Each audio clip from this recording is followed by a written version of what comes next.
How much paprika can you handle?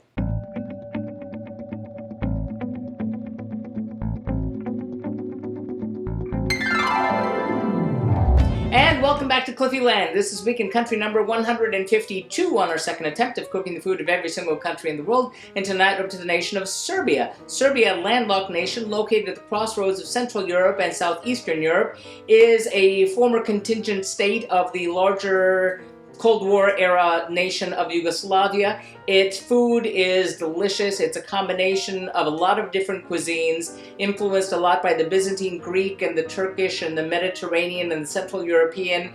It's a lot of wonderful historic dishes involving eggs and phyllo dough and beef and stuffed vegetables, and it's just really terrific. Unfortunately, we don't have the time to get to a whole lot of the dishes from there. In fact, we only have one night. Last time we had 3, so let's take a look and see how things went when we tried things then. Well, 4 years ago on the Global Cooking Challenge, I did get to cook on 3 nights, and the first night we cooked what we're going to be cooking here tonight, which is a pork and pepper stew from the southeastern city of Leskovacka. It is, I understand, quite common throughout the country, and it is normally served with rice and a green salad on the side. Now, we didn't want to make a green salad, but we did find a Serbian salad from a restaurant in Serbia, so we're serving that with a Old Town Serbian gourmet tomato salad. And that's what we did last time. It came out really nicely. Looking forward to doing that one again tonight.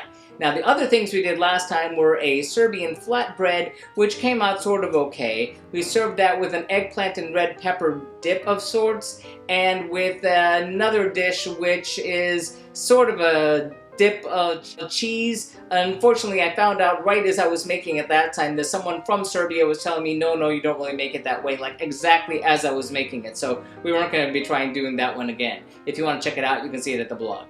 Now, what we did on the third night is very traditional. It's like a meat patty. It was a mixed meat patty. It's a precursor of the modern hamburger. It's super delicious. It came out really nicely last time. I went to a Serbian restaurant, had all these dishes at a really authentic Serbian restaurant in the interim, and I know what they actually should taste like, so good luck on doing it this time. So, that being said, we need to see what goes into tonight's 2 dishes. First, for our Serbian pork and pepper stew, we'll need 4 tablespoons of butter or margarine separated, 4 tablespoons of canola oil separated, 2 pounds of pork tenderloin sliced thinly and cut into long strips about ½ inch wide, 3 medium onions cut crosswise thinly and separated into rings, 2 tablespoons of flour, 3 tablespoons of hot paprika powder, 1 green bell pepper, seeds removed and cut lengthwise into strips, 1 red bell pepper, seeds removed, cut lengthwise into strips, 1 yellow bell pepper, seeds removed and cut lengthwise into strips, 2 to 3 serrano chilies, fresh or canned, cut crosswise into small rings, 1 cup of beef stock, 3 tablespoons of tomato paste, 2 or 3 large garlic cloves, minced, 1 teaspoon of salt, and 1 bay leaf. And then, for our Old Town Serbian gourmet house tomato salad, we'll need 2 tomatoes seeded and cut into a large dice, 1 green bell pepper cut into a large dice, 1 onion cut into a large dice, 1 tablespoon of white vinegar, about 1/3 cup of extra virgin olive oil, salt and pepper to taste, and chopped parsley and feta cheese for garnish. This should be good. I hope you like hot food, because that's what's coming at you when we get cooking. Heat a saucepan or Dutch oven over medium heat. Add the 2 tablespoons of butter, add 2 tablespoons of canola oil, and when the oil is hot and bubbling, in batches, brown the pork on all sides for about 5 minutes. Remove the pork and reserve it to a plate. Then add the rest of the butter and oil to the saucepan. Add the onions and stir until golden. Sprinkle the flour and paprika and cook for 2 minutes more. Reduce the heat, then add the pork back in. Add the green peppers, yellow peppers, red peppers, and the serrano peppers. Toss to mix, add the tomato paste, garlic, beef broth, salt, and the bay leaf, and mix. Increase the heat to boil, lower the heat, Cover and let simmer for 1.5 hours. Into a large bowl, place the tomatoes, green bell pepper, and onion. Add the vinegar, add the oil, toss, season with salt and pepper to taste, and let sit in the refrigerator for 10 minutes. Serve the salad in bowls, dress with crumbled feta cheese and chopped parsley, serve the stew with rice, and plate servings of the stew on top or separately. Wipe plates and serve.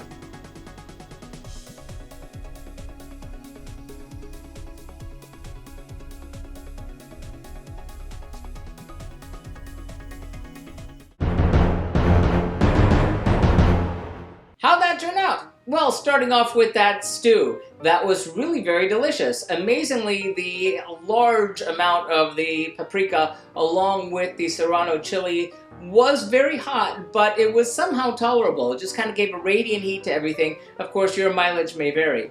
The smell of the peppers and onions filled the house, and it just very aromatic, and it was very, very delicious. It went really nicely with the rice. It was a basic, hearty, rustic dish. I'm going to give that one 4 out of 5 globes. Yay! As for that salad though, I can't believe as simple as that dish is, it was so incredibly delicious. I was really quite amazed. It was very crunchy and bright. It had the nice flavors that really came out with the salt and pepper. It was just very basic, but really, really delicious. As simple as it gets, I'm going to give that gourmet tomato salad 5 out of 5 globes. Even if you can't cook a damn thing, you should be able to do that one and make it taste just as good. So that does it for Serbia. That does it for this little bit in Europe. We're going to be heading out to the Indian Ocean next time when we have the food of the Seychelles. See you then. And remember, if you'd like to be advised when these videos are posted, please be sure to follow us on Periscope. You can also follow us on Twitter, Instagram, and Facebook. Like and subscribe if you'd like to be advised when these videos are posted, and be sure to hit that bell to get those notifications. Remember, links to the original recipes can be found in the About section. If you have any thoughtful feelings or helpful suggestions about the food we're eating, please be sure to sound off in the comments. Thanks for watching, and happy eating!